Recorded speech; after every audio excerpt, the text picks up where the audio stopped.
마태복음 21장 18절부터 22절까지 읽겠습니다. 시작. 이른 아침에 성으로 들어오실 때에 시장하신지라 길가에서 한 무화과 나무를 보시고 그리로 가사 잎사귀 밖에 아무것도 찾지 못하시고 남에게 이르시되 이제부터 영원토록 내가 열매를 맺지 못하리라 하시니 무화과 나무가 곧 마른지라. 제자들이 보고 이상히 여겨 이르되 무화과 나무가 어찌하여 곧 말랐나이까?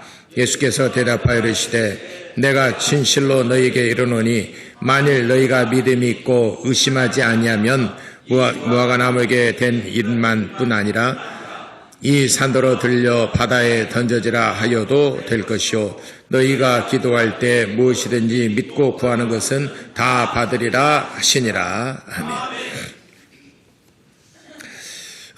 오늘은 무화과 나무의 교훈을 통해서 열매 있는 신앙이라는 제목으로 같이 은혜 나누고자 합니다. 하나님은 열매를 구하신다. 두 번 고백하겠습니다. 시작. 하나님은 열매를 구하신다. 하나님은 열매를 구하신다. 아멘. 열매가 없는 우리의 삶이라는 것은 참 고단하고 정말 피곤합니다. 우리가 세상에서 땀 흘려서 열심히 일하고 또 노력하는 그 대가만큼 우리가 얻는다면은 이 세상은 그리 피곤하지 않습니다. 이 세상이 즐겁고 행복할 겁니다. 근데 내가 노력한 것만큼 얻는 것이 적을 때는 정말 인생이 피곤하고 정말 힘든 삶을 살 수밖에 없습니다. 우리 학생들이 공부를 열심히 하기는 하는데 뭔가 잘 안 돼요. 내가 원하는 것만큼 잘 안 돼요. 그러면 참 피곤하고 얼마나 힘들겠습니까? 실망스럽겠습니까?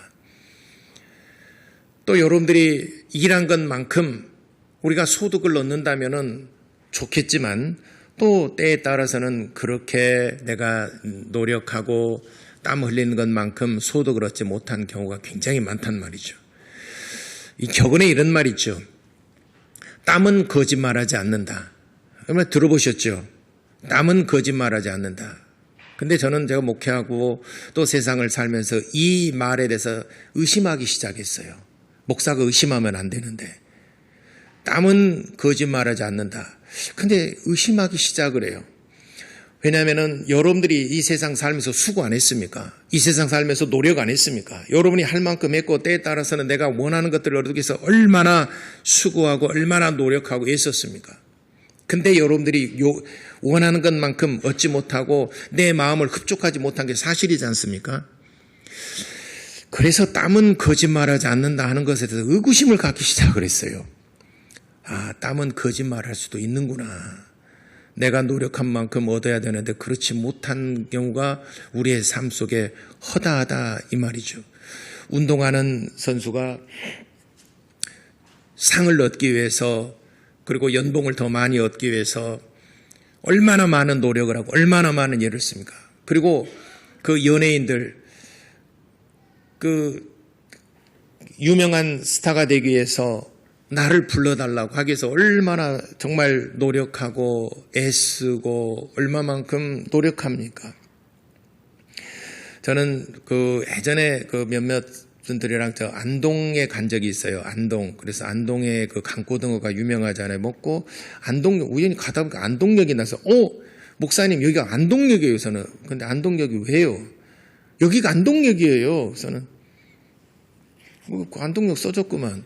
그리고 내가 와서 보니까 안동역에서 진성 씨가 부르는 안동역에서 노래가 눈이 와서 못 왔더만요. 거기 노랫말 보니까 눈이 와서 못 오는 건지 안 오는 건지 모르지만은 그래서 나한테 여기가 안동역이라고 자꾸 강조를 했구나. 저는 안동역 몰랐거든요. 그래서 안동역에서 그러면서 이제 알게 됐죠. 보니까는 진성 씨도 무명 시절을 수십 년간 지내고 나이가 들어서 비로소 그 노래로 이게 알려지게 되었나요?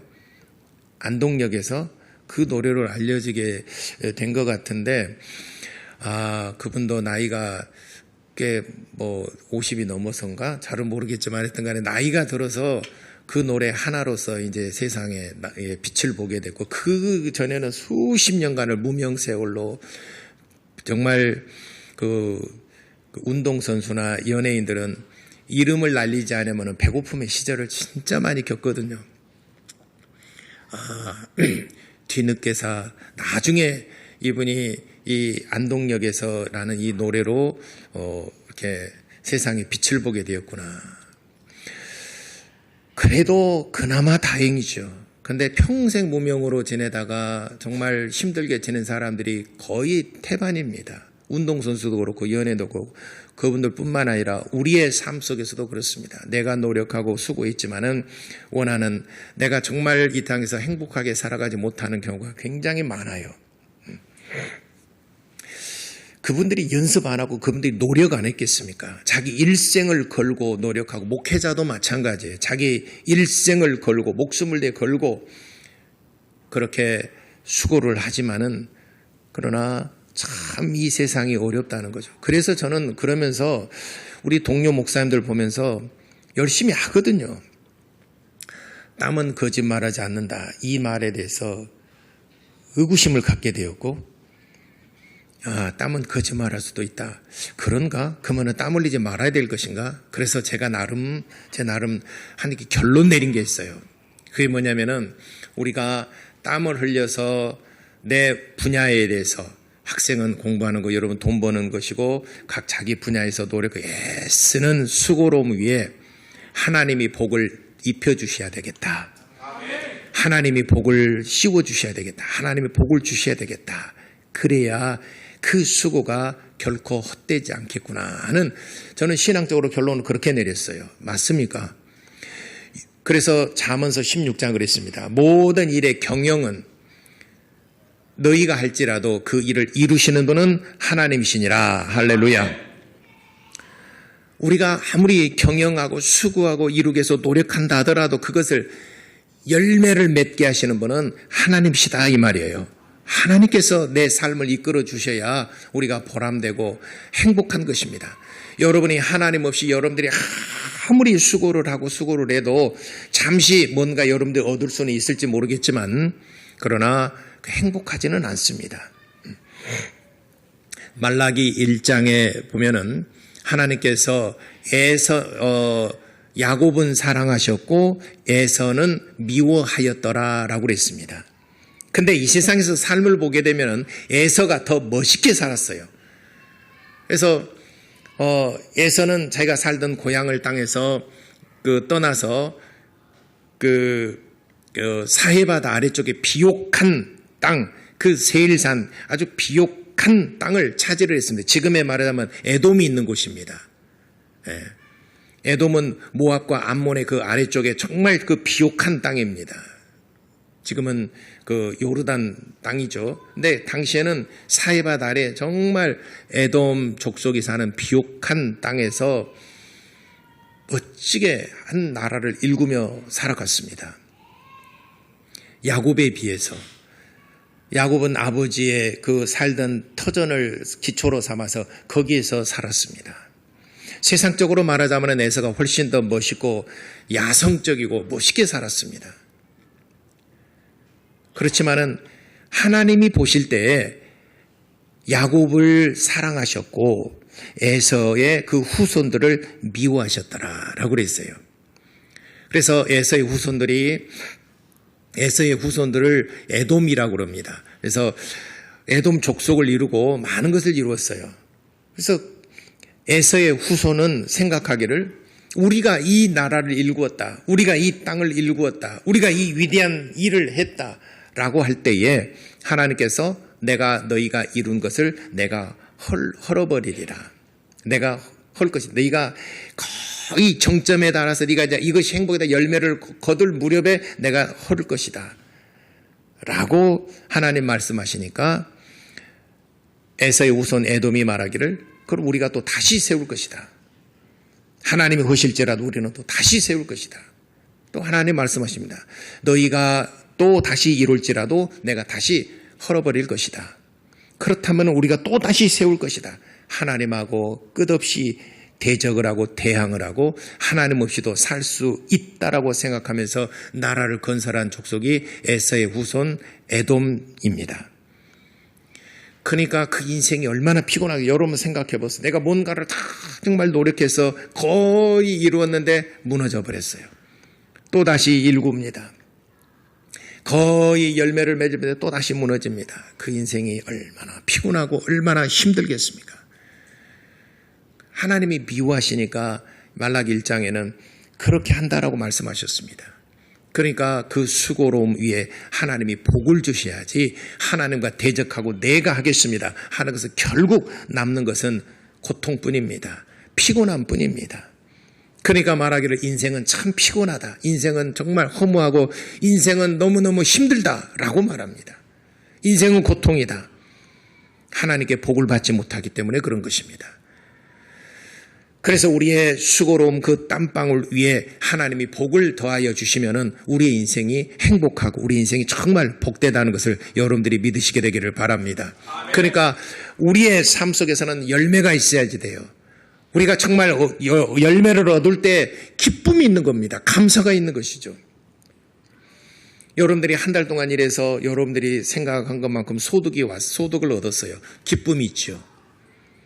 여러분들이 생각한 것만큼 세상이 됐어요. 행복이 있겠죠. 한 번은 예수님께서 그 예루살렘 성전에 들어가려고 하시는데 그날이 월요일이었습니다. 월요일 날 예루살렘 성전에 들어가시려고 하는데 배가 고파요.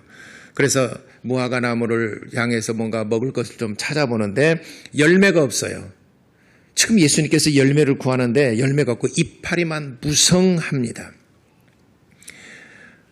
그러니까 예수님께서 내가 지금 필요한 것은 이파리가 아니라 열매인데 열매를 네가 내지 못하면 평생 너는 열매를 맺지 못하리라 라고 하니까 그 나무가 말라버렸어요. 그 나무가 죽어버렸어요. 지금 무화과 나무가 지금 이파리만 있지 열매가 없어요. 이파리는 광합성을 하고 그 나무를 살리는데 절대적으로 필요한 것이 이파리입니다. 이파리가 없으면 광합성을 하지 못하면 햇빛을 받지 못하면 나무는 죽습니다. 그래서 이파리가 무성한 나무는 건강하고 또 나무가 잘 자랍니다. 그래서 결국은 이파리가 하는 일이 뭐냐면 그 나무를 살리는 일을 해요. 그리고 양분을 빨아 올려서 열매를 맺는 일을 합니다. 근데 열매가 없고 이파리만 무성합니다. 이파리는 나무를 살리는 일을 하고 열매는 다른 사람에게 유익을 주는 일을 하는 것입니다. 여러분들이 과일나무들이 있잖아요. 이파리 얻으려고 하는 것이 아닙니다. 이파리는 그 나무를 살리려고 지탱하고 유지하고 열매 맺는데 필요한 것이 이파리예요. 궁극적으로 우리가 구하는 것은 사과나무의 열매고 배나무의 열매고 모든 나무 열매들을 우리가 궁극적으로 얻으려고 그러는 것이지 이파리를 얻으려고 하는 것이 아닙니다. 그러니까 이파리는 이기주의, 자기 삶에 필요한 것이고 열매는 다른 사람에게 유익을 주는 것이 열매입니다. 그래서 예수님께서 이 무화과나무의 비유를 통해서 우리에게 말씀하시는 것은 예배라고 하는 것은 두 가지 의미가 있어요. 하나는 월십이라는 것이고 하나는 서비스라는 것이 있어요. 월십이라는 것은 경배한다라고 하는 말입니다. 월십은 경배한다. 그래서 월십은 월스 플러스 쉽이에요. 월스라는 것은 가치가 있는 가치 있는, 그러니까 우리가 경배를 받으게 합당할 만한 그분에게 우리가 무릎 꿇고 두 손 들어 하나님께 경배하는 것을 워십이라고 그래요. 그러니까 여러분들이 지금 이 시간에는 워십을 하는 겁니다. 여러분들이 하나님 앞에 경배하고 찬양하고 하나님께 여러분들이 예배를 드리는 것, 이것은 워십이라고 그래요. 그 다음에 또 한 가지 예배라는 것의 의미는 서비스라는 것이 있습니다. 제가 그 학생들한테 물어봤어요. 서비스가 뭐냐고 물었더니 서비스래요. 그 말도 맞아. 우린 서비스라고 그러잖아요. 근데 또 그 학생이 똑같이 물어봤어요. 벨트가 뭐냐 그랬더니 벨트가 또 벨트래요. 더 이상 해석할 수가 없잖아요. 이게 맞다. 서비스라는 여러분들이 아는 것처럼 봉사하다 또는 섬긴다 이런 말이잖아요. 봉사한다, 섬긴다 이런 말이 있어요. 예배는 양면성 두 가지가 있어요. 월십이 있고 경배하는 것이 있고 봉사하는 것이 있어요. 봉사하는 것은 서비스예요. 남을 섬기는 겁니다. 그래서 이 두 가지 기능이 다 예배에 속한 것입니다. 하나님께 경배하는 것이 있어야 되고 또 하나는 우리가 봉사하고 헌신하는 것이 있어야 됩니다. 이 서비스가 있어야 됩니다. 그래서 우리가 하나님께 은혜를 받았으면 뭔가 내가 하나님 내 나라를 위해서 서비스하는 게 있어야 돼요. 섬김이 있어야 됩니다. 뭘 내가 어떻게 섬길 것인가? 내가 은혜 받았어요. 어떻게 섬길 것인가? 내가 하나님을 기쁘시게 할 일이 무엇인가? 그때부터 내가 고민하고 생각하기 시작합니다. 내가 경배하고 말씀을 통해서 은혜 받았어요. 하나님 너무 좋아요. 은혜 감사합니다. 이제는 마음에 막 감동이 있어요. 아멘, 할렐루야.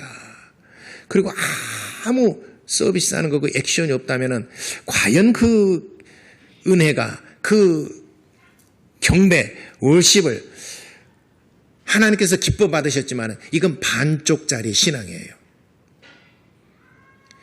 여러분이 한쪽 발로 하루 길을 간다 그러면은 얼마나 고단하고 피곤하겠습니까? 두 발로 걸어가게 되면은 하루 길도 즐겁게 걸어갈 수 있어요. 피곤하지 않습니다. 예배를 경배와 섬김, 헌신 요 두 가지가 다 이루어졌을 때 그래서 예배를 드릴 때 신령과 진정으로 예배를 드리는 것이고 우리가 하나님을 경배하는 것이고 우리가 하나님을 섬기는 봉사하고 헌신하는 삶이 있어야 된다는 거죠. 그래서 우리가 주일날은 하나님께 경배하는 날이에요. 월십하는 날이에요. 그리고 은혜를 받고 하나님께서 예배를 기뻐 받으셨으면 우리가 또 은혜를 받았으면 이제는 우리가 하나님을 어떻게 하면 기쁘시게 할 것인가 이제는 생각하고 찾아야 됩니다. 그래서 한 주간 여러분의 삶 속에서 이제는 내가 하나님을 어떻게 기쁘시게 할 것인가 또 교회 안에서 내가 할 일, 내 역할들 내가 어떻게 하면은 교회 안에서 주님의 몸 안에서 내가 하나님을 기쁘시게 할 것인가 내가 이걸 할까 저걸 할까 내가 뭘 할까 하면서 생각하고 또 하나님을 기쁘시게 할 것들을 내가 찾아보는 것. 그래서 사도 바울도 그랬지 않습니까?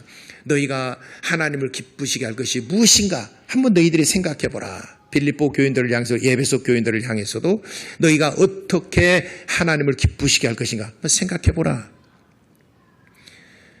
그래서 예배는 양면성이 있어요. 하나님께 경배한다는 워십이 있고 한번은 또 하나는 서비스한다. 봉사하고 하나님을 기쁘시게 할 것이 무엇인가 내가 섬길 일들이 무엇인가 하는 것을 찾아보는 것입니다. 이 삶이 여러분들에게 반드시 있어야 됩니다. 그래야 오랫동안 은혜를 지속할 수 있는 것입니다. 하나님과 계속적인 관계를 유지할 수 있는 것입니다. 우리가 흔히 믿음이 있다 하게 되면 우리가 순종이 바로 뒤따라야 됩니다. 그래서 야고보서 2장에는 아브라함이 예를 들었습니다. 아브라함이 독자 이삭을 하나님 앞에 번제물로 드렸습니다. 그랬더니 하나님께서 이제야 네가 내 아들보다도 나를 더 경외하는 줄을 내가 알았노라. 그렇게 하나님께서 아브라함의 믿음을 인정해 주셨어요. 아브라함의 믿음이 있어요. 내 본토 친척 아베 집을 떠나 75세 때 내 본토 친척 아베 집을 떠나 내가 지시할 땅으로 가라. 거기에서 살면은 아버지로부터 내려오는 조상적부터 내려오는 기업을 큰아들이니까 더군다나 기업을 가업을 유업으로 받아서 부자로서 거부로서 거상으로서 살 수 있었어요. 그렇지만은 하나님께서 지시한 대로 아버지와 본토 친척 집을 다 떠나서 하나님 지시할 땅으로 가서 그 히브리인으로 살았어요. 말하자면은 히브리인이란 말은 강 건너 이주에서 목축업을 하는 자로서 이주해 가면서 정착하지 못하고 사는 사람, 이 사람을 히브리인이라고 그럽니다. 그렇게 살았습니다. 여러분 그 쉽지 않잖아요. 그런데 하나님의 말씀을 따라서 내 본토 친척 아버지 집을 떠나 내가 지시할 땅으로 가라. 내가 너로 큰 민족을 이루게 할 것이니라. 창세기 12장 1절로부터 3절까지 말씀하셨습니다. 아브라함은 말씀에 순종했습니다. 그리고 나이 100세 때 아들을 얻었어요. 그것도 믿음으로. 하나님께서 정말 아브라함 믿음을 보시고 그 믿음을 따라서 하나님께서 나이 100세 때 아들을 주셨어요. 이 정도면은 믿음 있는 사람이잖아요. 우리보다는 뭐 비교할 수 없을 만큼 훨씬 믿음 있는 사람이잖아요. 그럼에도 하나님께서는 그의 믿음을 다시 한번 확인해 보고 싶었어요. 왜냐하면은 이 아브라함이 진짜 나를 사랑하는지, 왜냐하면은 네가 나를 네 독자 이삭을 내가 명령한 대로 번제물로 드릴 그런 마음 자세가 됐다면은, 내가 독자 이삭을 드렸다면은 나도 내 아들을 너의 가문을 자손을 통해서 내 아들을 주리라. 하나님께서 그를 마지막 시험, 마지막 점검해 보고 싶었던 것입니다. 네 아들을 내놓는다면 나도 내 아들을 내놓으리라. 하나님께서 말씀하셨어요. 네가 네 아들을 내놓는다면 나는 내 아들을 내놓으리라. 하나님의 아들을 내놓으리라. 하나님께서 마지막으로 그걸 보고 싶은 것입니다. 독자 이삭을 번제물로 드리려고 했어요. 아브라함아, 더 이상 내 아들에게 아무 일도 하지 말아라. 이제야 내가 네 아들보다도 나를 더 사랑하는 줄을 알았노라. 그리고 그 아들을 대신하여 양을 잡아서 번제물로 드리게 했더니 이곳 이름을 여호와 이레라 하였더라. 하나님이 예비하신 곳이라 하였더라. 여호와 이레라 하였더라. 그래서 아브라함의 믿음을 보시고 하나님께서도 마음에 결심한 대로 아브라함의 후손을 통해서 예수 그리스도를 내어 보내주신 것입니다.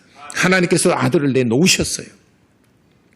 아브라함이 아들을 내놓으니까 하나님께서 아들을 내놓으셨어요. 그런데 아브라함의 아들은 죽이질 않았어요. 그러나 하나님의 아들은 세상에서 죽으셨어요.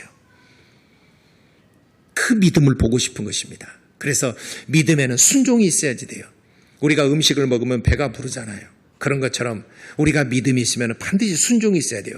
우리가 하나님께 경배를 했다면 반드시 우리의 삶 속에서 서비스가 있어야 됩니다. 헌신과 섬김과 또 희생이 있어야 됩니다. 우리가 하나님께 은혜는 받고 경배는 했다 하더라도 우리가 섬김, 봉사, 헌신이 없다면 그 믿음이 온전하지 못하다는 것입니다. 물론 구원받을 만한 믿음은 있죠. 예수 그리스도를 믿음으로 구원은 받겠지만 그러나 우리의 인생의 여정이 길어요. 무슨 일을 만날는지, 어떻게 우리의 믿음이 고갈되고 우리의 믿음이 세상으로 끌려가 버릴지 마귀는 끊임없이 우리 주변을 서성이면서 우리를 유혹하고 넘어뜨리려고 하고 있는데 이것을 이겨낼 수 있는 힘이 있겠느냐 이 말이죠. 하나님이 지켜주지 아니하시면은 우리의 믿음을 끝까지 유지할 수 있겠느냐 이 말이죠. 그것을 유지하는 것은 예배입니다. 우리 일생 다가도록 우리 믿음을 끝까지 유지하고 지탱할 수 있는 것은 내 힘이 아니라 내 의지가 아니라 하나님의 보호하심입니다. 이것이 예배입니다. 그래서 예배는 두 가지 형태로 나타나요. 월십과 서비스, 경배하는 것과 헌신하는 것, 섬김, 봉사, 이 두 가지가 여러분들의 믿음을 끝까지 지속하고 유지할 수 있는 양 다리와 같은 그런 역할을 하는 것입니다. 무화과나무가 이파리는 많았지만 열매를 내질 않아요. 자기는 살지만은 다른 사람을 이롭게 할 수 있는, 유익을 줄 수 있는 열매가 아무것도 없어요. 그러니까 주님께서 그걸 거절해버렸잖아요. 나만을 위한 신앙이 아니라, 물론 경배는 나와 하나님과의 관계예요. 월십은 하나님과 나와의 관계, 아무도 끼어들 수 없어. 오직 나와 하나님과의 관계.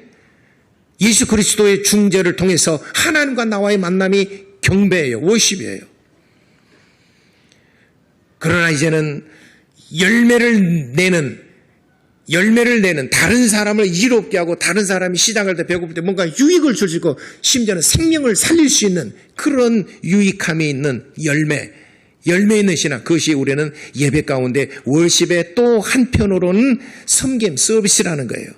헌신, 섬김, 봉사, 어떻게 하면 하나님을 기쁘시게 할 것인가. 여러분이 진정으로 예배를 성공하고 경배를 드렸다면, 하나님께 은혜를 받았다면 이제는 여러분들이 하나님을 어떻게 하면 기쁘시게 하고 어떻게 내가 하나님께 봉사하고 서비스를 할 것이 내가 무엇인가 한번 여러분들이 깊이 생각하시기를 바랍니다.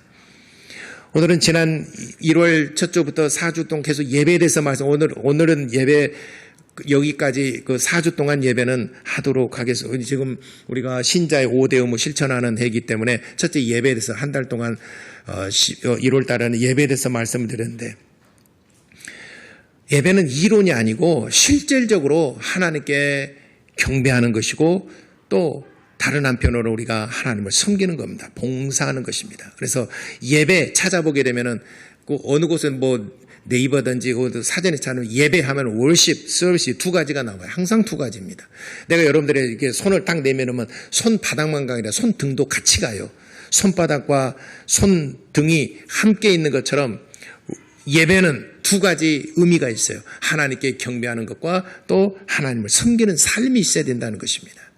내가 경배는 하나님과 나와의 관계. 그래서 내가 은혜를 받았다 하면은 반드시 이것이 우리의 삶 속에 봉사로 나타나는 그런 신앙, 정말 균형 잡힌 신앙생활, 그런 신앙생활이 오랫동안 내 믿음을 지속하게 하는 힘이 있게 되는 것이고, 내 믿음을 지키는 것은 내가 아니라 하나님께서 예배를 통해서, 예배는 워십과 서비스, 이걸 통해서 내 믿음을 끝까지 하나님이 지켜주시는 것입니다. 그래서 예배가 중요하고 구원과 직결되는 문제라 하는 것입니다. 여러분이 올 한 해는 정말 예배만큼은 여러분들이 어떠한 일이 있더라도 하나님께 예배를 잘 드려서 하나님께서 흠양하시고 하나님께서 기뻐 받으시는 예배를 드리시게 되기를 예수 이름으로 축원합니다. 기도하겠습니다. 하나님께서 기뻐 받으시는 예배, 그리고 내가 하나님을 기쁘시게 하는 그런 삶을 살 수 있도록 우리 다 같이 기도하시겠습니다.